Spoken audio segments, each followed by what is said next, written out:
Welcome back to the Automotive Pulse channel, and today we are diving into a name that has been dormant for over a decade, but is finally roaring back to life. Ford has officially unveiled the 2027 Mustang Boss 302, and this is not just another trim package or appearance special. This is a full-blown resurrection of one of the most legendary badges in American performance history, and after seeing what Ford has packed into this machine, I can tell you this might be the most significant Mustang release since the S650 generation first dropped. Let's start with the story behind the name, because context matters here. The Boss 302 nameplate goes all the way back to 1969, born out of Ford's need to homologate a high-revving small-block V8 for Trans Am racing. It became an instant icon, prized for its razor-sharp handling and its screaming naturally aspirated engine note. Ford briefly revived it in 2012 and 2013 to widespread acclaim, and then let it go quiet again. Now, in 2027, Ford is bringing it back at a moment when the Mustang lineup needs a halo car that reminds everyone why this nameplate has survived, when so many rivals have not. Under the hood, Ford has stuck to the Boss 302 formula of a naturally aspirated V8, but this time it is the latest evolution of the Coyote architecture.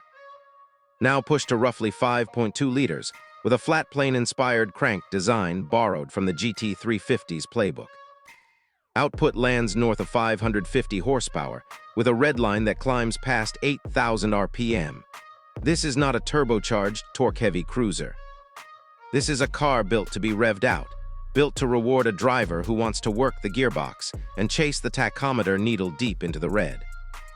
Ford is offering it exclusively with a 6-speed manual at launch, a decision that has already sparked massive conversation among enthusiasts who feared the manual gearbox was on its way out entirely. The chassis work is where this car really separates itself from a standard GT. Ford engineers have fitted a retuned MagneRide adaptive suspension, wider front and rear tracks, and a set of forged aluminum wheels wrapped in track-focused summer tires. Brembo 6-piston front calipers clamp down on massive rotors, and the whole package sits noticeably lower than a standard Mustang GT. Ford is claiming this is the most track-capable Mustang short of the GT 500, and after seeing the Nürburgring test footage that leaked ahead of the official unveiling, that claim looks entirely believable. The car looks planted, aggressive, and completely unwilling to lift through fast corners. Visually, the design team leaned hard into heritage cues without making the car feel like a costume. The front fascia gets a functional splitter and a wider grille opening to feed the engine bay, while the hood carries a subtle power dome reminiscent of the 2012 model. Boss 302 stripe packages are available in the classic red, white, and blue combinations, along with a more modern stealth gray option for buyers who want the performance without shouting about it. Out back, a fixed rear wing and quad exhaust tips complete the look, and the exhaust note itself has been tuned to deliver that unmistakable high RPM howl that made the original Boss cars so beloved at the track. Inside the cabin, Ford has made meaningful upgrades over the standard Mustang interior. Boss 302 buyers get Recaro seats trimmed in a mix of leather and Alcantara, a shorter throw shifter, and a unique digital gauge cluster mode that displays a large centered tachometer, mimicking the analog gauge layout of the classic cars. Ford's latest sync infotainment system carries over, now paired with a performance data logger that records lap times, G-force readings, and shift points, letting owners review their track sessions in detail. There is also a launch control system tuned specifically for the manual transmission, something that has traditionally been difficult to execute well, but which Ford engineers say has been refined significantly for this release. Ford has also confirmed a handful of advanced technology features that push this car beyond a simple retro tribute. Adaptive aerodynamics are on board, with an active front splitter that adjusts based on speed and steering input to balance downforce and drag. There is also a track mode that fully disables stability control while still allowing ABS to function, giving experienced drivers full control without removing the safety net during braking. Ford is also introducing a driver coaching feature, powered by onboard cameras and telemetry. which analyzes braking points and corner entry speed, and offers suggestions through the infotainment display after a track session. It is a clear signal that Ford wants this car to appeal not just to nostalgic buyers, but to a new generation of track day enthusiasts who grew up with data-driven motorsport culture. Production numbers remain a talking point, since Ford has not confirmed whether this will be a limited run like the 2012 model or a broader ongoing trim level. Early reporting suggests Ford may cap first-year production to build anticipation, which would align with how the company handled previous Halo Mustang variants like the GT350 and GT500.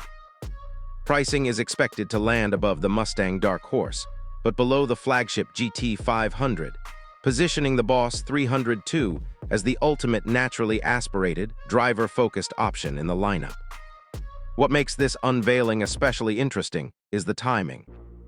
With more manufacturers shifting toward electrification and turbocharged power, Ford doubling down on a high-revving, naturally aspirated V8 with a manual-only gearbox feels almost defiant. It is a clear message that the Mustang brand still has room for a pure, mechanical driving experience, even as the rest of the industry moves in a different direction. For enthusiasts who have been worried about the future of cars like this, the Boss 302's return is a welcome sign that Ford still believes there is a market for uncompromising performance machines. And it raises an interesting question about whether other manufacturers might follow suit with their own naturally aspirated revivals. It is also worth noting how this release fits into the bigger picture of the Mustang's history, as a nameplate that keeps reinventing itself. Where so many muscle car rivals have either gone electric or disappeared entirely, the Mustang keeps finding ways to honor its past while pushing its performance ceiling higher. And the Boss 302 badge returning in this form feels like proof that Ford understands exactly what keeps enthusiasts loyal to this brand generation after generation. As always, I want to remind everyone watching that this video covers speculative and upcoming vehicle content based on early reporting, unveiling details, and industry insight. And final specifications, pricing, and availability may change before the car reaches production.